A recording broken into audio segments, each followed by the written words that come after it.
आज मी आले होते माझ्या एका शूटसाठी आणि शूटचं जे थीम होती ना, ती होती स्वराज्य आणि स्वराज्य थीम ऐकल्यानंतर यापेक्षा सुंदर लोकेशन काय असू शकतं?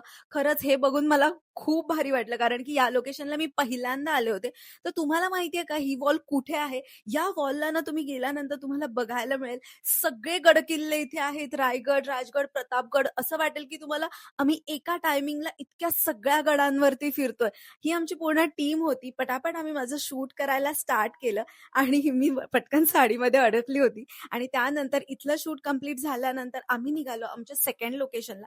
सेकंड लोकेशन तर तुम्हाला सगळ्यांना माहीतच असेल ठाण्यामधलं फेमस लोकेशन आहे. बाहेर खूप जास्त ऊन होतं म्हणून इथे सावलीमध्येच बसून आम्ही ना पटापट स्क्रिप्ट वाचायला घेतली. आमचं शूट पटापट कंप्लीट झाल्यानंतर इथे आली अप्पू कारण की माझं झाल्यानंतर अप्पूचं शूट होतं. सो अप्पू सुद्धा आली होती. मग आम्ही गेलो काहीतरी खायला कारण की सगळ्यांना शूट करून खूप भूक लागली होती. म्हणून आम्ही गेलो पटापट सगळ्यांनी ऑर्डर वगैरे केलं आणि आम्ही खायला स्टार्ट केली. इकडे ना डीबीचं शूट घेत होते आणि म्हणून डीबी खूप जास्त लाजत होता, की "यार माझं शूट नका घेऊ." तरी पण सगळे त्याचाच शूट घेत होते. त्यानंतर पटापट सगळ्यांचं आलं. सगळ्यांनी पटापट खाऊन घेतलं. इकडे अंकिता सुद्धा आली होती कारण की अपूचं शूट झाल्यानंतर अंकिताचं शूट होतं आणि तोपर्यंत अपूचं शूट चालू असेपर्यंत मी माझं पॅकअप करून घेतलं आणि असा होता माझा आजचा हा दिवस. सो आम्हाला शूटला खूप मजा येते. सो सगळ्यांना बाय करून मी निघाले माझ्या घरी जायला. भेटूयात आता नेक्स्ट व्लॉगमध्ये. Bye, bye.